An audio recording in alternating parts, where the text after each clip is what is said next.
دوو ساڵ خەریکین ئەو مەوزوعە لەگەر خبەڕای فەڕەنسا کە قسەی کرد خەبیرێکمان هێنا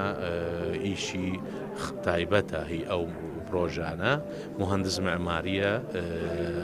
مامۆستا بەرنارد ئەمەش کە زۆر مشەجعی بوو خەڕیتەکانی هەمووی ئەو سەرپەرشتی کردووە ئەوەی کردوویەتی ئەرزێکی هەبوو لە فەڕەنسا فرۆشتی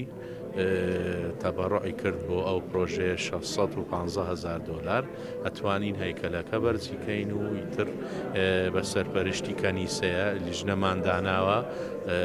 ئێمە مباشر تەنفیزی ئەو مەشروعاکەین ئەو مەشروعەش وەک وەفایەک بۆ شاری سلێمانی وەک مەسیحیەکان ئێمە پەخشیمان بۆ شاری سلێمانی نەک بۆ مەسیحیاناوە بۆ هەموو خەڵکیەکە ئەوەی تووشی ئەو نەخۆشێ ئەبێ لەو مەشروعەش وامان کرد ڕەوضەی تێدایە چونکی دائیمەن ئەو نەخۆشانەی کە پیاوی بەتەمەن حەزی لە مناڵە ئیتر تێکەڵ ئەبن قاعەی حەفلاتی تایە مؤتەمەراتی تایە مستەوسفی تایە متەکاملەوە ئەتوانم بڵێم ئەو مەشروعە کەمە لە عێراق نییە ئەو مەشروعە لە عێراق لە شەرق الئەوسەط ممکنە دوو مەشروعی وایە بێ ئیتر ئەوە وەک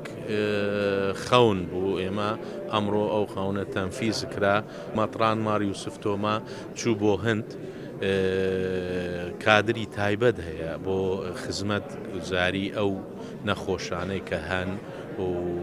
دێن و تەنفیدی مباشر ئێمە ئیدارەی ئەو مەشروعاکەین